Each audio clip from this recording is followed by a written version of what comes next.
gorgeous plant people. In today's video I will be cutting back my Monstera Deliciosa for a more compact look, so stay tuned.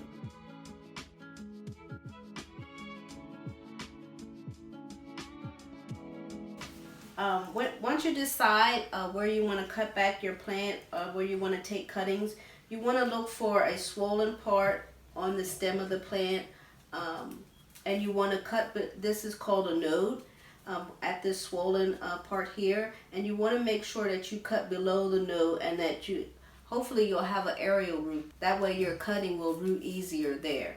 So again, you want to always cut below the node at this swollen section here and try to get a aerial root there if you can. So we just want to take this first cutting.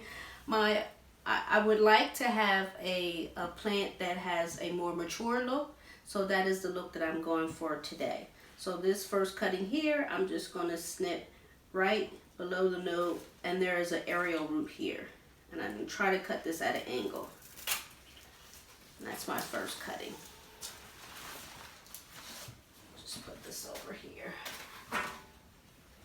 I love this plant, but it has actually grown very wild and lanky, and it does take up a lot of space in my living room.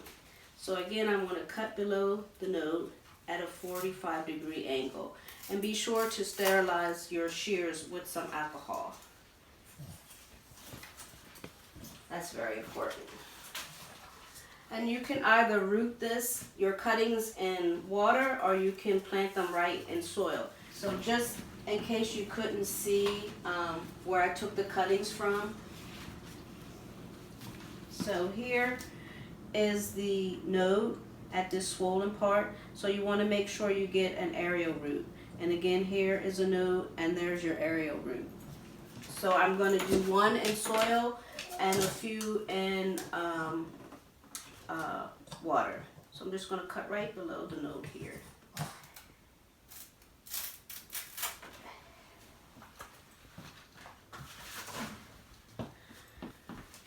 And take this little Velcro off. See, I had tried to stake it up. It's been staked up to try to get it more upright. So I think I will cut right here at a 45-degree angle. I hope that you can see that.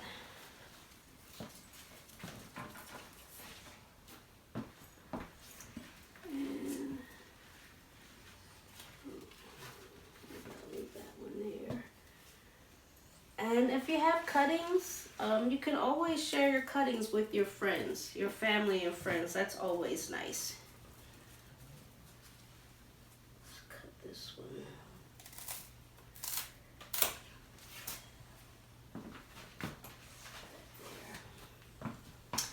And here's my second plant here. I have this staked up as well. I think that I'm going to take this one and this one. So I'm going to cut this. So again, I'm looking for the more mature leaves, so I'll take all of these off so you can get a better look.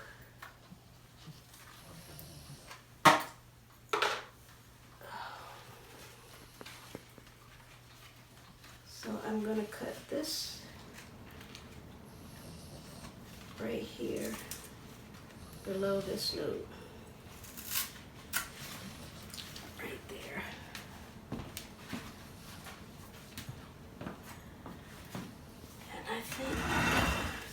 So you can, I don't want this less mature leaves here. And I think even this new leaf that's coming out, it looks like it may be pretty small as well, maybe the same size as this one here. So I'm just going to leave that on the plant for now. So I think I have all the ones that I'm going to take off that I'm going to propagate for now. This is a beautiful leaf here, but it does have some damage. So I'll leave that there. So there you have it. I'm going to take those cuttings. I'll put a couple in some water, and I'll try some in soil. So over here I just have a few vases. And by propagating them in water, you can see how the plant may look. Sorry guys, let me just grab my shears. I can cut this aerial root down just a little bit so that it can fit in the vase. So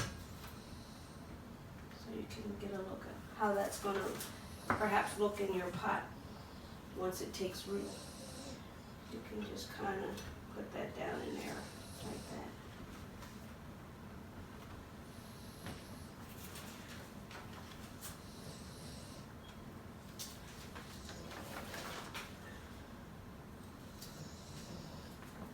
Another vase over here. Again, you can cut that root down if you need to. I may need to cut this again right beneath this node here. If you have a bigger bucket, you can just put all of these in one bucket. If you wanted to propagate them all at one time, in one vessel rather, if that'll be easier for you. That way you won't have too many propagation stations throughout your house.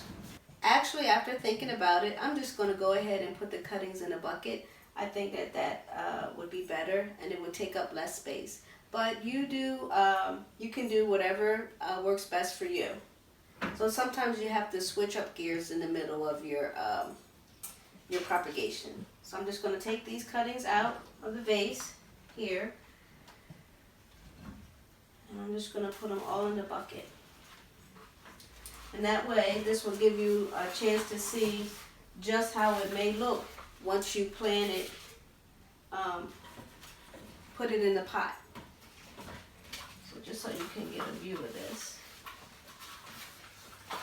In the bucket. And again, it is quite full.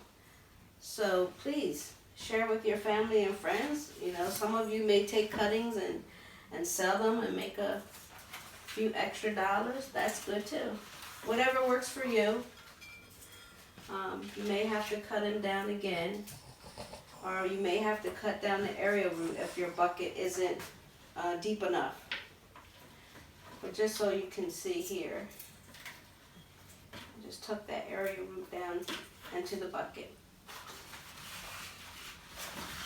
And another thing that you can do once you get everything into the bucket, if you have a large enough planter, if you have a bigger pot and you want to keep this in your living room and you still want it to look aesthetically pleasing, you can actually take this bucket and put the entire thing inside of a planter, and no one will ever know that you are actually rooting your cuttings. So you can see how that works for you, and you can just arrange it however you like. So let us know what you think. Let us know in the comments if you've taken cuttings from your Monstera, and how did you propagate them? Did you do it in water, or did you do it in soil, or maybe in moss? So thank you for watching, and we'll see you.